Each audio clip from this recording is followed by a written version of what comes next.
Afternoon, everybody. Your boy Matty B coming at you with the Birds Blast with 94 WIP's Kyle Quinn. And I got some of that 2026 vibes going on. Happy New Year to all of you out there that are listening. Kyle Quinn, welcome back. Had some scheduling issues last week because of the holidays. Understood. Happy New Year, my friend. How are you doing in this brand newest of brand new years? Well, Happy New Year to you, Matt, and to everybody listening. I'm sorry I missed you last week, but hope everyone had a chance to enjoy the holidays and, maybe and a chance to enjoy New Year's Eve last night. I definitely had some fun last night, and I hope everyone else did as well, Kyle. But we got some business to attend to. So Big Al stepped in, as he does from time to time when you're not available, and he did okay. It's not the same with Big Al, but I do appreciate the help. But Kyle, we had a football game last week. Eagles-Bills, man, the clash of the Titans, Super Bowl 60 preview, potentially in a lot of people's eyes. Did it live up to your expectations? Well, I mean, yeah, just because I expected. Let me say this: I predicted a Bills win, full transparency. But at least, in terms of what kind of games the Eagles play for the majority of the season, you can really describe almost every game, besides that 3-game stretch, as big win on paper, but one that we all feel disgusted about after watching, and everybody's mad, and everybody's playing the blame game about a win. It's more of the same there, but nonetheless, I mean, going on the road in Buffalo is a big spot against a good team, and it's good to get a win out there no matter how it looks. Oh, I disagree, Kyle Quinn, vehemently, and we're gonna start breaking this bad boy down. 13-12 was the final score, and of course, those of you, and we all know how it all ended. Josh Allen stifled all game long by that Philadelphia Eagle defense. Not quite as good as the 2024 version of the Eagle defense, but definitely reasonable facsimile. They can start creating more turnovers, then they will eclipse their 2024 counterparts. But Josh Allen was harassed all night long, and the Eagle defense really just did a great job, as they have been doing pretty much throughout the season. But still, with all that being said, Josh Allen came within a, thrown off of a bad back foot to win in that football game at the end. And, we're going to go right. I'm not going to the defense first because that would be a too easy one for you, Kyle. Let's go to that Philadelphia Eagle offense. The second time in 2025 that the team has not completed a pass in a half of football. Mm-hmm. Last time I checked, the Eagles have invested about $200 million into that offense. Mm-hmm. And now we're talking multiple games where they have not completed a pass and a half of football. Yep. Kyle, I got to ask you, I know that's the flavor and talent. The defense is going to have to be the ones to do it for them. Can they do it? Can the defense carry this football team to a championship? And the second part is, what the hell happened in the second half? Well, can they? Yeah. Will they? I mean, that remains to be seen. I would even argue that the defense, just based on the competition that they played, the quarterbacks this season, and given the amount of losses that they had, I could argue they've been more impressive than last year. Just based on the difficulty, especially the fact that they have to prop up such a horrendous offense that can't pull away from anybody, right? Like the defense being put in bad spots, and yet they still come through week after week. That was one of the more impressive games by the defense. I know it was bad weather and stuff, but to hold Josh Allen and the Bills scoreless for 55 minutes essentially in an entire football game in Buffalo is it's tough. Now with the offense, I don't know what people expect anymore. Like we're now the book is closed on the Eagles offense in terms of the regular season for this season, right? They're not going to play in the regular season anymore. The starters are resting this week. That was what the offense was. That's what the offense is. Like I didn't go into this game expecting the offense to suddenly flip a switch. So I guess I'm just done I'm done ripping my hair out about it. Like this is what they are. This is what they're going to have to be in the postseason. Look, the defense is going to have to put them in situations where in the playoffs, maybe the offense has to score 21 points. We're just going to have to hope and pray that they're able to score the 21 points, which seems like it's a high mountain to climb here. But, that's the bar. I mean, that's going to be the formula for the Eagles to win in the postseason this year. And it's interesting that you kind of led into the offense. It's no longer a question of whether or not the offense is broken. This is what the offense is. There's nothing broken about the offense as far as what the coaches are saying or what the coaches are wanting to see.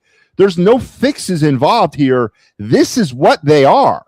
Is that what you're trying to relay to the people out there? Well, I think that's the reality of the situation. Like, do you I mean, would anybody argue that there's something different deep inside when I mean, it's never showed up at really any point this season. If they put together 4 quarters of good football, maybe the one Giants game, maybe the one Vikings game, but like, those are tomato can football teams. The Raiders game, sure, again, another tomato can. Like, I don't know how anybody can possibly dispute that this is just what the offense is. So let's talk about the other eternal conflict here in the city. Kevin Patullo versus Nick Sirianni versus Jalen Hurts versus the Eagles fan base. Obviously, it's all season long. We've been hearing about it. And, I think we should kind of err on the side of what you think about the offense. No more. It's not worth our time anymore to sort of critique it or get upset or get angry about it. It is what it is. And honestly, Kyle, I still prescribe that Kevin Patullo is doing an outstanding job as an offensive coordinator. I really think he is, because I think it really stems with the fact that they don't trust Jalen Hurts to turn him loose. Maybe they got a bad taste in their mouth with the Charger game. I don't know, but I don't understand why you would, if you have all these elite players and an elite quarterback, everybody seems to think Jalen is. I know he's not. You know he's not. But this is the type of offense you're going to get when obviously the coaches don't think that as well of Jalen Hurts. They don't trust him to cut him free. Would you agree? Yeah, and it's a chicken or the egg thing with that. I wouldn't say Patullo's done an outstanding job. I think he hasn't been as terrible as a lot of people have made him out to be, like he's the devil, because of the reasons that you said. And I think there's still a good chance that they bring him back next season. I think a lot of their issues are, less so like the scheme is going to be what it is because of what you said, like the type of talent that they have on offense, the type of talent that they have at quarterback. A lot of the stuff I think that are plaguing the offense are, their communication issues, pre-snap stuff, miscommunication, things like that, which I think are all symptoms of a first-year coordinator, not just like a first-year coordinator for the Eagles, but a first-year play caller, like in his history in the NFL. This guy's never called plays in the NFL at that level. So those are things that I think you could reasonably look at if you're the Eagles and that going into this offseason and say, those are things that with an offseason we can sort of iron out. And then, when you clean that stuff up, maybe the product on the field's a little bit better. Maybe the offensive line starts playing better. There's better communication on the field, stuff like that. But for whatever reason, whether it's the O-line, Saquon, Jalen Hurts, whatever, the offense just isn't. I still think there is something like the offense could be better than this, but not this year. I don't think anybody should be expecting it all of a sudden to flip a switch in the postseason.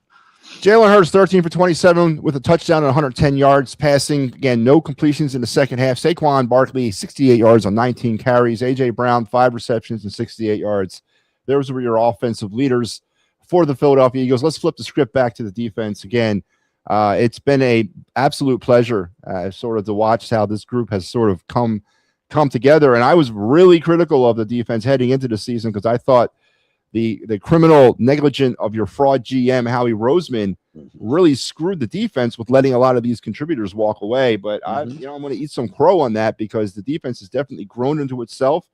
Jalen Carter back in the lineup, back full strength, back to blocking everything, field goals, passes, poking people in the eye, back to doing all the things that Jalen Carter, now that he's got a free range of mobility, can do. Yeah. Let's talk about that defense, Kyle.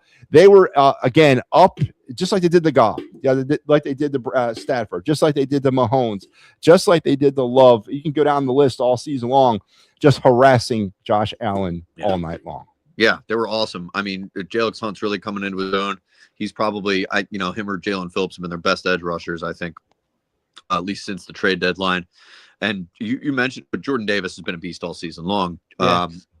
Jalen Carter, though, I mean, man, you saw what like a fully healthy and fully like spry Jalen Carter can look like and what he does for this defense. Like he's doing everything. I mean, he's throwing offensive linemen aside, getting up there, blocking, just doing dynamic Jalen Carter things. And I mean, there was a report that he couldn't even do a push-up.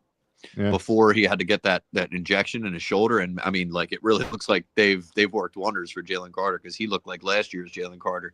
That's huge going into the postseason, and like, just talk about like another breath of life for this team and for this defense going into the postseason. Like, if they get a healthy Jalen Carter, look out. The defense could really, really do some damage. Josh Allen did get some yardage, though. I mean, they were able to move the football, and this was mainly late in the game, though. He was 23 for 35 with 262 yards, no touchdowns. James Cook, 74 yards on 20 carries. And Brandon Cooks, 4 receptions. He did go over the 100-yard mark, but it was all between the 20s until the very end, when that Buffalo finally did cash in with a tush push.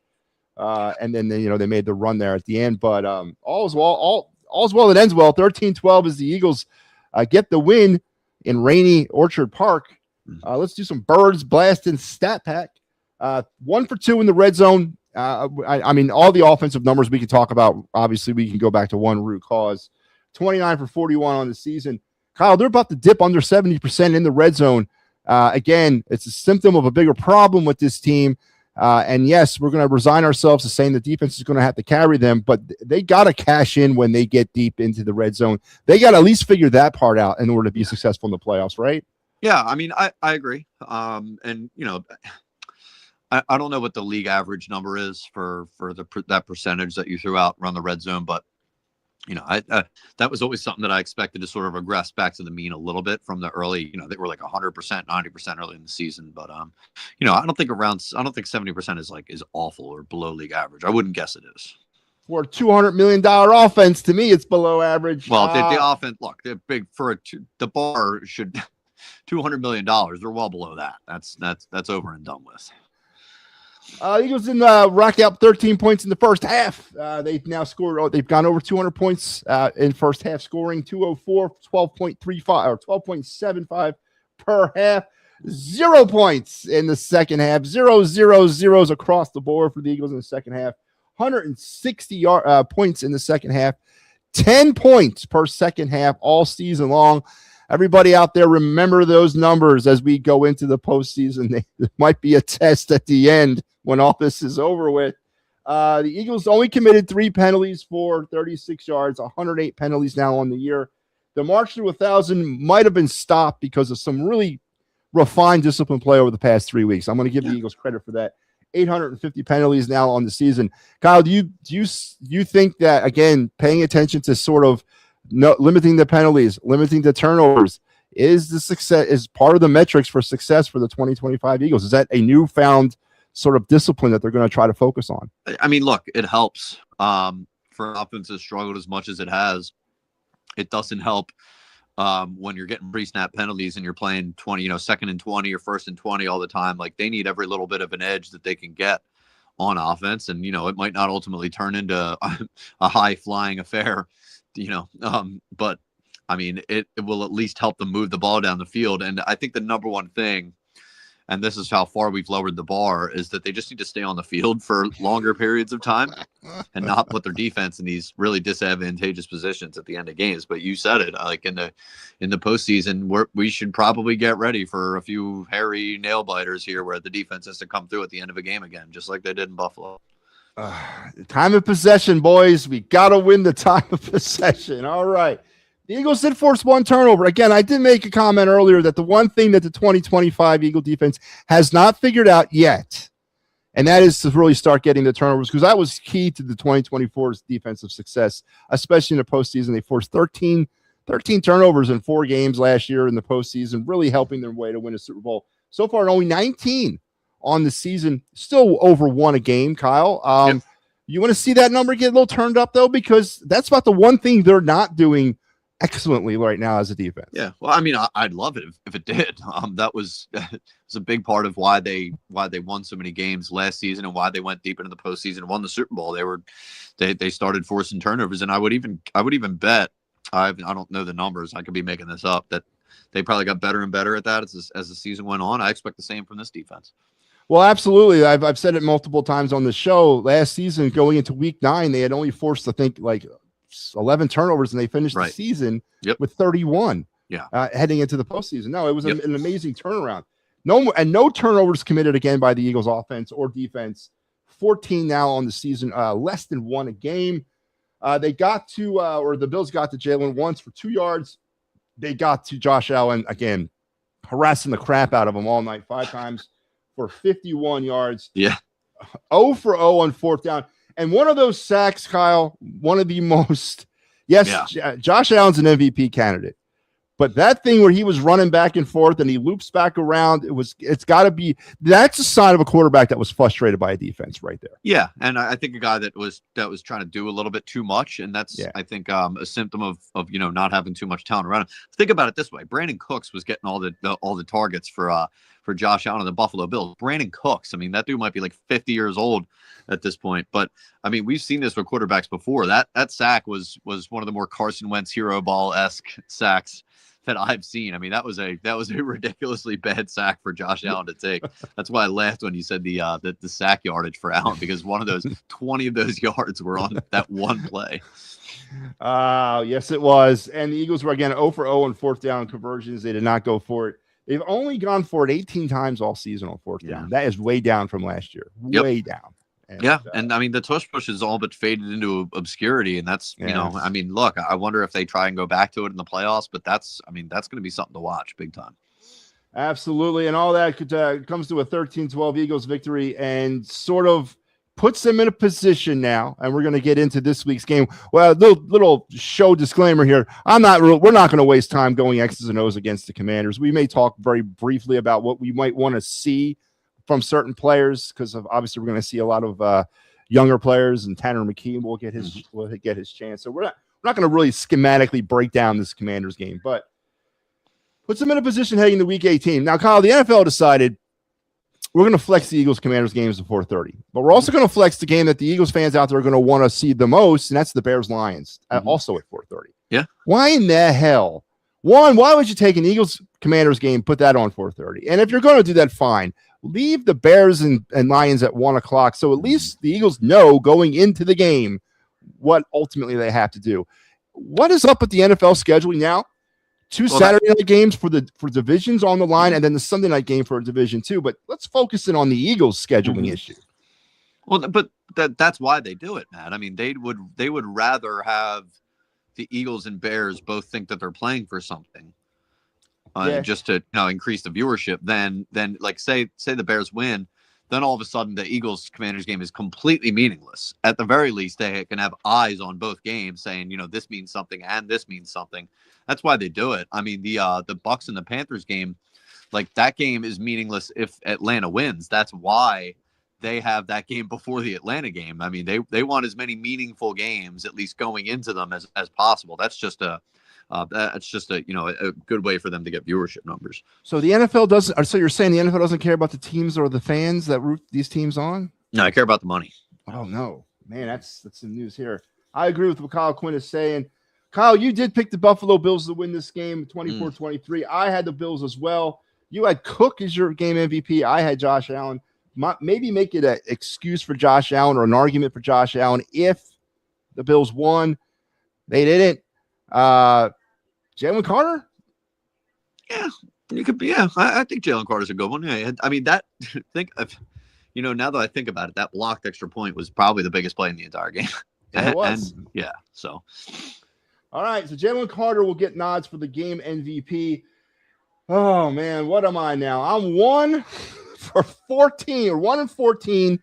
No, I'm 1 and 15. You're 2 and what? Yeah, 2 and 4. I'm 1 and 15. You're 2 and 14 on guessing these game MVPs. Got you beat. Completely a disgrace by both of us this year on this stuff, man. I mean, come on, Kyle. Come on. All right. Let's flip the script, though. We do have a football game in Philly, season finale. Kelly Green.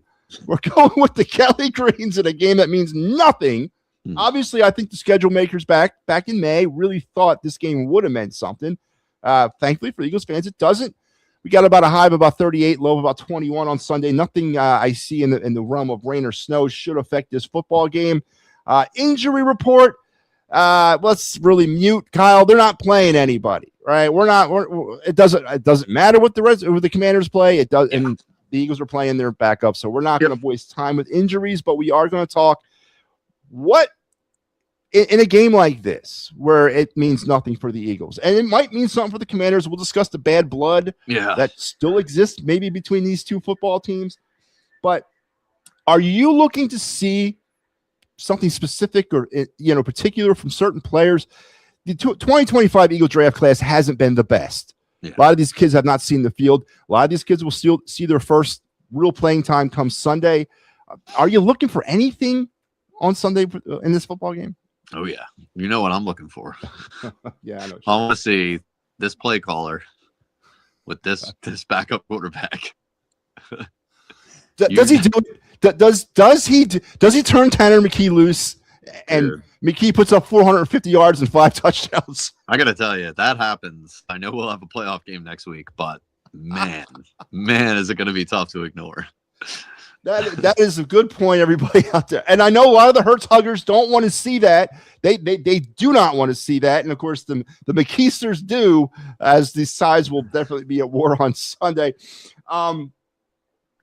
Let's get to the Commanders and the bad blood. A couple weeks ago in another meaningless football game. Apparently it was meaningful for the Commanders. Nick Sirianni decides to analytically go for 2 at the end of that football game, which I don't know. I mean, yeah, Josh Johnson on the other side of the. Who cares if you got the? Who cares what analytics said? That game was over. Game was over when they came out into the second half. That pissed off what's his name, Quinn over there, and he made some comments. Kyle, are the Commanders going to come out looking for blood? I mean, maybe, but so Dan Quinn was complaining about it. Josh Johnson complaining about it too, saying the same stuff. We'll see you again in 2 weeks. Like, dude, you're Josh Johnson. What are you going to do? Man. They're not going to do anything. I mean, look, Josh Johnson, are you sure you're going to be here in 2 weeks? I mean, come on, man. Like they might be petty, and they're probably going to throw their starters out there, and they're going to want to get licks in and stuff. But it's going to be our backups. I mean, look, I'll tell you this: if I'm Sirianni and we get the chance, I'm running that score up again. Let's be petty. Screw the Commanders. Especially with Tanner McKee. Let's run this. Could you be getting boos from both sides? Yeah. Look, go for 2 every time you score. And you know what, Kyle? In all honesty, are you wanting to see them let McKee loose? And all the kidding aside, shouldn't we see what McKee can do? Of course. I mean, for one, it's good to just have you want to have your backup quarterback at as many reps as possible in case Jalen Hurts does go down. I'm curious to see it just because of my curiosity in terms of what why the offense has looked the way that it has all season long. And then maybe look, you showcase him and you get a high draft pick for him next season in the off season, right? Like there's a variety of reasons to do it. But yeah, why not go have some fun? Tanner McKee's he's not just like a run the ball type QB. He doesn't add that sort of a threat with his legs and stuff. So the way they're going to have to run this offense is let him stand in the pocket and let it loose. So I'm very curious to see that. And we won't overthink this Monday morning, right? As a Philadelphia Eagle fan base, we're not going to. We're not going to overhype any of this stuff. No. Nope, we hate the backup quarterback here. Yeah, we do. All right, Kyle. But I do want. Listen, I know we're not going to break this down, but give me one key matchup that you're looking to see. And you can do the same one you just talked about. That's fine. Yeah, I mean, like probably. Man, see, it's hard because I don't even know who's playing. I'll go with Tanner McKee versus Dan Quinn. How about that? There you go. That's a good one. I also am going Tanner McKee versus Dan Quinn. I wasn't as specific. I said against the entire Redskin defense. Yep. I do want to see what McKee has, man. I think it's give him an opportunity. What do you got to lose? See what Bigsby has too. What's that? See what Tank Bigsby has too. Tank Bigsby, Shipley. I mean, some of these kids might be playing for jobs next year. Yeah, like Shipley might be playing for a job in 2026. Yep. So, definitely want to see what these guys look like. Absolutely. Maybe Ty Robinson, cycle him in there, see what he can do. Yep. He's still with the team. AJ Dillon. Does AJ dust off his helmet this week? I don't know. I think he's been sent to the brig ever since the positivity rabbit. So, all right. Give me some Keys Eagles victory. Come on. Oh, you're killing me, dude. I don't know. I mean, one, I don't care. Two, I don't care. Three, I don't give a crap. Okay. Mine is fast game. Loose. Yeah, well, let's have a fast game. Let's no injuries and let the boys play. So there you go. There's our insight expert keys the Eagles victory. With that being said, Kyle, I am a slave to procedure, so we got to do this. It's week 18. Yep. Which I want to address week 18 here after we're done with this, but we got to do it, Kyle. Mm-hmm. Again, you picked Buffalo. I picked Buffalo last week. You are now 8-8 picking them. I am now 5-11. So we got to finish out strong, Kyle Quinn. Give me a score, give me a winner, and give me a game MVP. All right, so this is for a positive record here. I'm going to go Eagles. Let's set this thing ablaze. I'll go Eagles 30-10. Tanner McKee is the MVP. I like that. 30-10, Philadelphia, and Tanner McKee. All right, I'm going. Oh man, I'm going 12-10 Commanders. Oh, and Terry McLaurin is your. If he's playing, I don't even know if he's playing. But 10. Terry McLaurin, yeah, I don't know. I think Sam Howell makes an appearance at some point in this game. Oh, that'd be fun. That'd be fun. So that's why I'm going with the low score. Maybe McKee puts up to 10 points. All right. All right, Kyle, here we go. We're at week 18. Before I give you the question of the week, I can't believe it's over. We are right here at the end of the season. Now, a little programming note for the Birds Blast. We will now be on the air as far as the Eagles dictate. As we'll be back next week for a wild card preview. And then after that, it's if they win, we're back. If they do not win, we won't see you until after the Super Bowl, the Thursday after the Super Bowl, when we'll wrap things up. I cannot believe, Kyle, that we're at another regular season. Looking back now on the 16 weeks, 17 weeks, how long it's been. Expectation-wise on the regular season, Kyle Quinn, how does it fit you for this football team coming out of the Super Bowl? So, I mean, look, I predicted before the season, I think 12 wins, I think. I'm not sure. Yeah, I think I was at 12. So, look, and this game doesn't matter, so I'm not going to be a slave to that exact number, the prediction. But it also does matter how it looks. I think anyone who predicted 11 wins in 2023 wasn't satisfied with the way that they arrived at 11 wins. I think I'm ultimately pretty satisfied with arriving at this because, look, I mean, this thing had the potential to go off the rails, seriously, and for them to just go down the tubes for a repeat of 2023, and they didn't. To their credit, they pulled it together. Whether you want to say it's because of a crappy schedule or not, that team lost crappy teams by the end of the season, couldn't beat anybody. This team got it together, stuck with each other, and not only beat two bad teams, but they got a win in Buffalo against a playoff caliber opponent. So, I mean, we'll see. The expectations obviously are they're going to be hinging on what happens in the postseason here. But just in terms of the regular season, I think I am at least satisfied that they didn't let this thing go completely off the rails. So I think the whole collapse narrative is still in play. It depends on what they do in the playoffs. If they go out and they lose in the first round and they get handily beat, because earlier was that Mickey Delaney puts up a win is a win is a win, Matt. Mickey, don't ever say that to me. All right. I'm so sick and tired of hearing win is a win is a win. I heard it every week in 23, and I heard it a lot this year. Well, yeah. It's not, listen, it's almost like we're from Philly. We don't care. Bull crap. We do care. So don't give me the win is a win is a win. Every Eagle fan, no matter how pious you want to be, deep down is analyzing everything that's happening inside that football game and is not feeling good about the way the offense is playing. A win is a win in the playoffs, Matt. I will give you that. I mean, if they win 3-0 in the Super Bowl, they win the Super Bowl. Yeah, you get the trophy. Yeah. All right, Kyle. Question of the week time. This is gonna be playoff centered though, because we have a good idea who the teams are. I mean, we do for the most part, right? Yeah.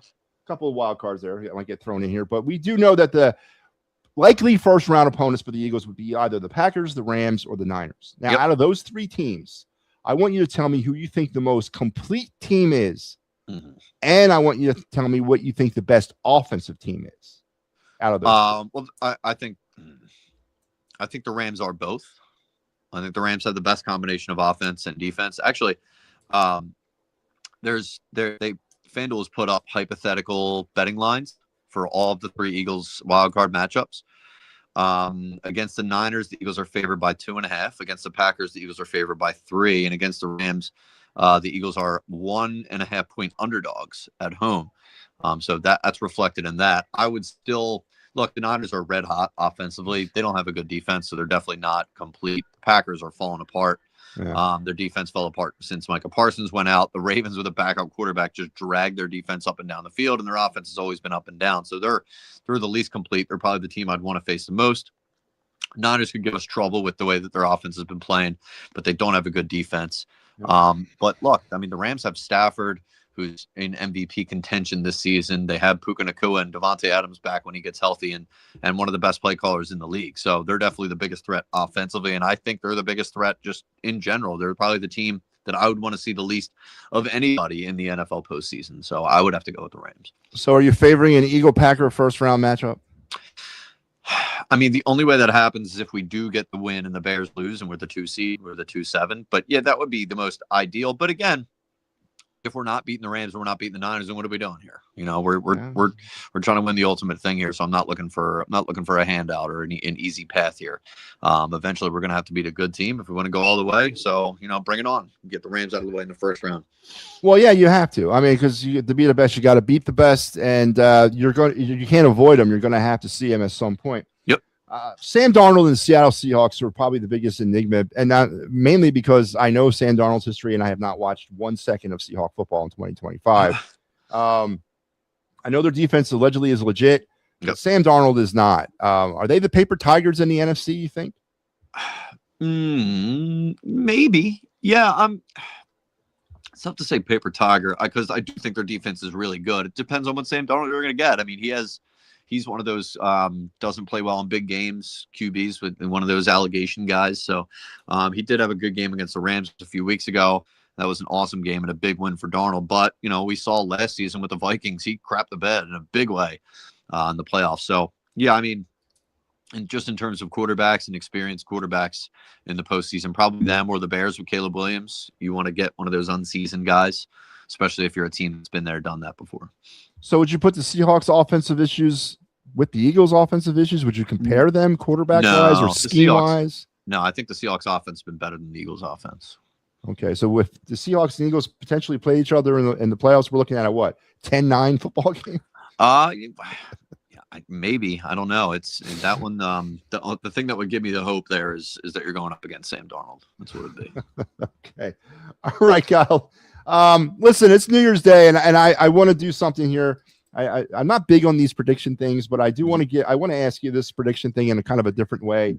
I want you to give me your bold Philadelphia Eagles take in 2026. Something that's going to happen to this football team in this calendar year. I just something bold, something big, something beautiful that Kyle Quinn can stand behind at the end and say, "I told you so." That's going to happen to this team. I don't know how big and beautiful it is, but I will say I'll give you a twofer. If Kevin Batula is back as OC next year, and no Jalen Hurts extension. Okay.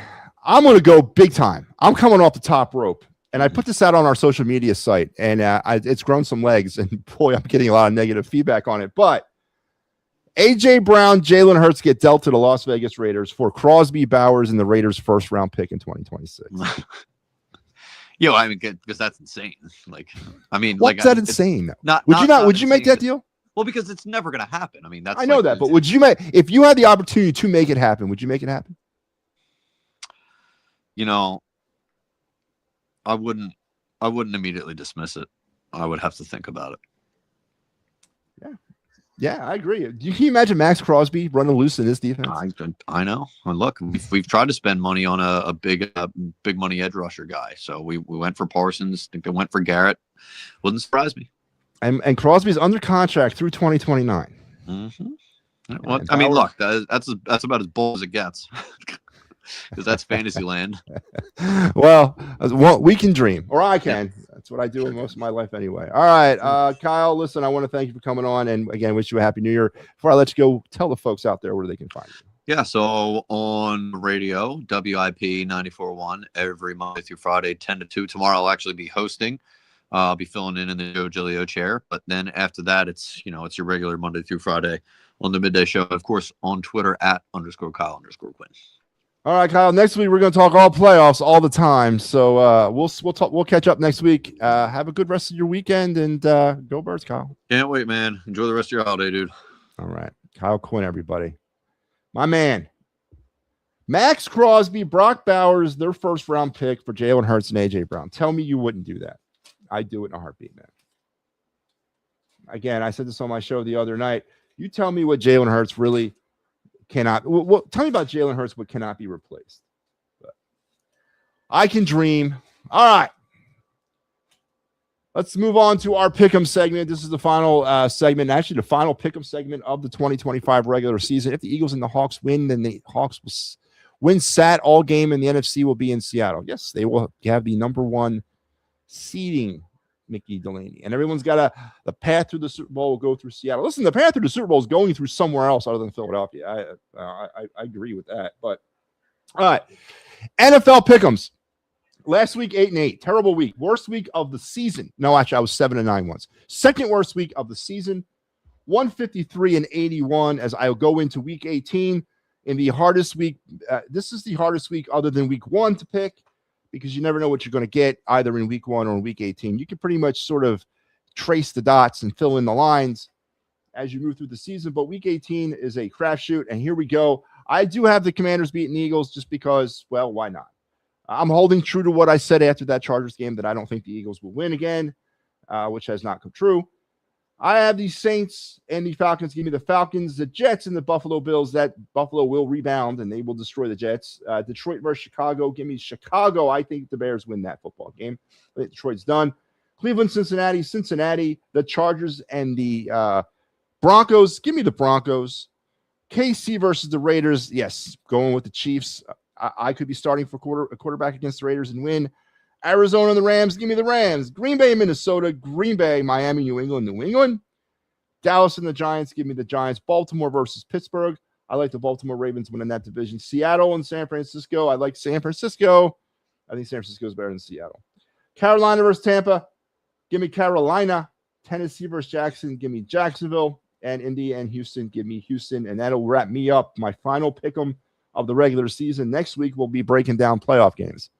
So we'll have some fun doing that. But that is going to take me to the end of the Birds Blast, everybody. I want to wish you all a happy New Year, but don't forget, I'm not going away. I'll be back here a little bit later on tonight for the final word with Matty B, New Year's Day Spectacular. And then tomorrow you got the Philly Friday Frenzy with Big Al. Saturday, we got some post-gaming to do. And then Sunday, a big day of action on the network. So make sure you guys are staying tuned. Again, I wish everybody out there a very happy New Year. I hope you guys enjoyed your holiday time. It's time to get back to reality, which I'm definitely on board to do. Whatever classifies as reality for me. So we will talk later on tonight, folks. You guys enjoy the rest of your New Year's Day. I want to thank Kyle Quinn again for joining me. And we'll see you guys later tonight. See ya.